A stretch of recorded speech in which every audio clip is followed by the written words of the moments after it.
Bom, pessoal, dando continuidade na aula 1, no qual a gente retratou sobre a diferença de saúde coletiva e saúde pública, vamos agora enfatizar essa questão da parte histórica das políticas, né, das políticas públicas de saúde no país. Bom, a gente sabe que a crise do sistema de saúde no Brasil está presente no nosso cotidiano e pode ser constatada. São diversas possibilidades, são diversos fatores, mas elas estão bastante evidentes aonde? Quando a gente percebe filas frequentes de pacientes no serviço de saúde, quando há falta de leito, né, leito hospitalar para atender a demanda da população, porque a gente sabe que existe um número enorme de pessoas que necessitam de internações, mas o número de leito é muito ineficaz, é muito pequeno em relação à demanda necessária, em relação à escassez de recursos financeiros, materiais e humanos para manter o serviço de saúde operando com eficácia e eficiência. Quando existe também o atraso no repasse dos pagamentos do Ministério da Saúde para os serviços conveniados, quando existem também os baixos valores pagos pelo SUS aos diversos procedimentos médicos hospitalares, quando existe também o aumento da incidência e o ressurgimento de diversas doenças transmissíveis, e também através de denúncias de abusos cometidos pelos planos privados e também pelos seguros de saúde. A crise são evidenciadas por diversos fatores e aí foram alguns exemplos citados do que enfatiza a causa dessa crise existente no serviço de saúde público do país. A gente agora vai falar sobre essa questão, né? Como que a gente vai avaliar, como que a gente analisa as políticas de saúde do país de acordo com o histórico de quando começou, né? De quando tudo surgiu, desde lá dos 500 anos do país, né? 1500 anos, que na verdade não é nem 500 mais, é 520, né? Então, assim, esses 520 anos de Brasil fizeram com que a saúde pública passasse por uma série de transição. É importante, pessoal, a gente sempre salientar e entender que há 500 anos o Brasil era povoado por índios e que nessa época, né, eles não estavam adaptados por uma série de doenças que vieram de onde? Da Europa, junto com os portugueses e que trouxe um processo de saúde e doença diferenciado já naquela época. Com a chegada da família real no ano de 1808, veio também os cursos universitários, dentre eles os cursos de medicina, fazendo com que os médicos que estavam no Brasil não necessariamente viessem de fora. E nessa época, os médicos que existiam aqui eram pouquíssimos. Tem um histórico que mostra que eram somente 4. E aí teve também a questão dos boticários, que eram os farmacêuticos também que auxiliavam nessa questão de saúde no país. Mas não tinha necessidade de vir de fora, porque era necessário o quê? Eles estavam com a tendência de começar o quê? A ter os médicos por formação de pessoas daqui mesmo do país. Nessa época, apenas quem tinha mais recurso financeiro conseguia ter acesso aos médicos e ao serviço de saúde, ou seja, pessoas que eram abastadas financeiramente, elas conseguiam ter acesso à saúde. É importante a gente também lembrar que existiam muito fortemente no país as santas casas que trabalhavam com com a ideia de caridade, também tinha uma vinculação muito forte com entidades religiosas. No ano de 1882, Dom Pedro II começa a trabalhar um viés mais voltado para as mudanças urbanas, e dentro disso a gente tem no Brasil, calçamento, que até então era tudo estrada de terra, estrada de chão mesmo. Começa também a ver essa questão da iluminação também das cidades e aquela prática comum e infeliz que a gente tem até hoje, chamada de higienização, que trata o quê? Trata onde as pessoas em estado de vulnerabilidade social maior saem dos grandes centros forçadamente e começam o quê? A ocupar a região periférica das cidades, ou seja, As pessoas que eram menos favorecidas financeiramente, elas saíam dos centros urbanos e tinham que morar de forma forçada nas periferias e nas periferias da cidade. O que acontece? A partir daí começa a construção das favelas e também das periferias no Brasil. No início do século XX, na década né, de 1990, de 1900 a 1922, mais ou menos, começam as questões epidemiológicas e sanitárias que perpassam por todo o país. É importante também a gente ter em mente que mais ou menos em meados do século passado, as doenças transmissíveis são as doenças mais comuns.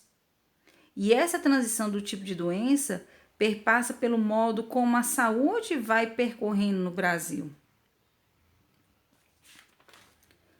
Tanto que naquela época temos muito fortemente ações voltadas nas áreas portuárias e também muitas ações voltadas para a questão de vacinação.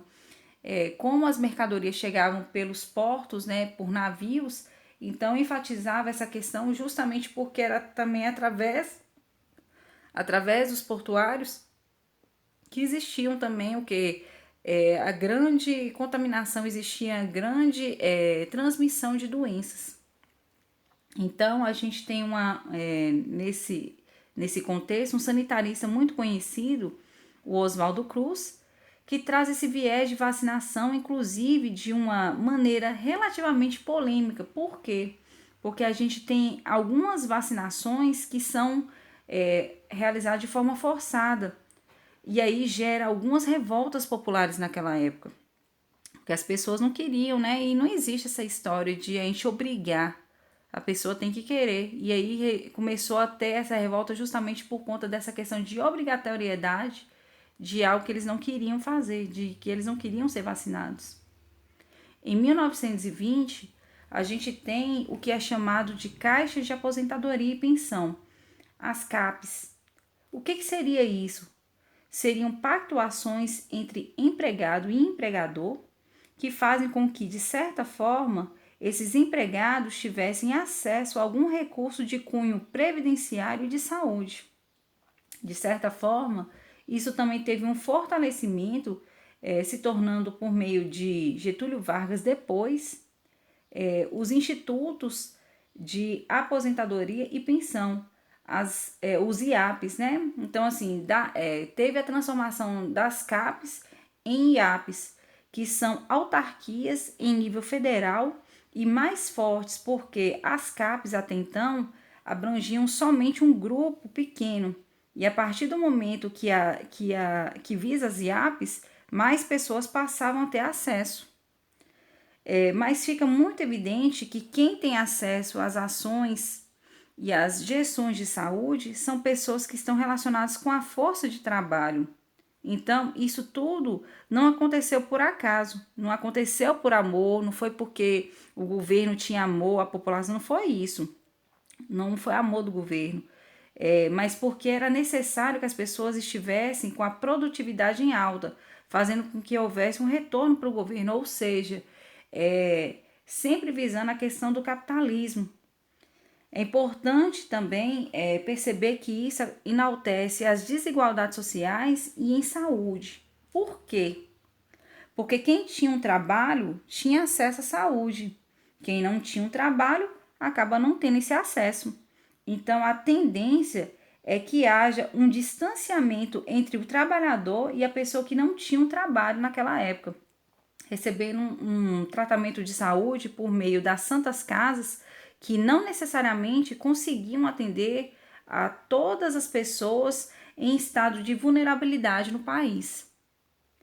Em 1934, pessoal, a gente passa a ter um direito que é o direito à licença gestante, que até então nada era visado, era sempre visado só o trabalho. E aí começou a ter o lançamento das políticas públicas, né? De certa forma, foi a partir daí que começaram a ter, né, as revoltas, e aí as pessoas começaram a requerer os seus direitos. Em 1943, a gente tem a consolidação das leis trabalhistas, que trazem alguns direitos também voltados para a área da saúde, mas também fortemente vinculado a esse viés de produtividade, ou seja, quem adoece não gera lucro. Então, ele sempre voltava para essa questão de quê? De ter produtividade, sempre visando a questão do capitalismo. E muitos movimentos começam a acontecer no Brasil. Muita coisa vai acontecendo muito burburinho. E aí, algumas conferências nacionais de saúde vão acontecendo também nessa época.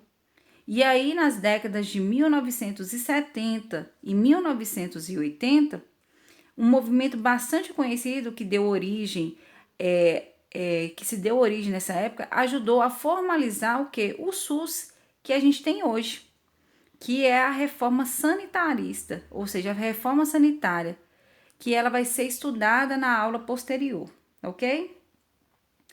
Isso tudo vai gerando um movimento, e aí a gente tem isso discutido na 8ª Conferência Nacional de Saúde também. Eu vou falar rapidinho, mas a gente também vai abordar na próxima aula. O que seria essa 8ª Conferência de Saúde? Ela aconteceu no ano de 1986 e foi muito importante para a ação formalizada que traz subsídios para que a gente consiga finalmente colocar o que? Na Constituição Federal de 1988, aquela frase que todo mundo conhece, que a saúde é um direito de todos e dever do Estado. Essa lei, esse artigo é encontrado, essa frase é encontrada no artigo 196 da Constituição Federal de 1988. Então, a Constituição Federal traz ali, do artigo 196 até o artigo 200, vários tópicos voltados para a saúde. Traz já algumas questões relacionadas aos princípios que temos hoje no SUS, mas o SUS, propriamente dito, a gente entende que foi formalizado como um sistema a partir das leis orgânicas da saúde, onde a gente tem a Lei 8080, de 1990, que traz para nós a questão da promoção, da prevenção, o tratamento de saúde, traz o modo de gestão do SUS e os seus princípios. A Lei 8142, de 1990, ela traz o financiamento do SUS e um importante ferramental que é a participação social, que até então não existia. As pessoas não tinham direito de opinar, elas não tinham direito de sugerir. Então, a partir da Lei 8142, já começa a mudar esse cenário. Então, a Lei 8142 traz bem descrito que de que formas que acontecem os conselhos de saúde, as conferências de saúde também, que são importantes instrumentos para a transparência, participação e também para o controle da população perante as políticas de saúde que vão acontecer onde? No país. Então, assim, eu espero que através desse breve histórico, vocês, assim, se atentem para cada etapa, né, para cada data. É um histórico bastante abrangente, mas aqui foi uma pincelada de como que foi que tudo aconteceu, né, no país desde 1500.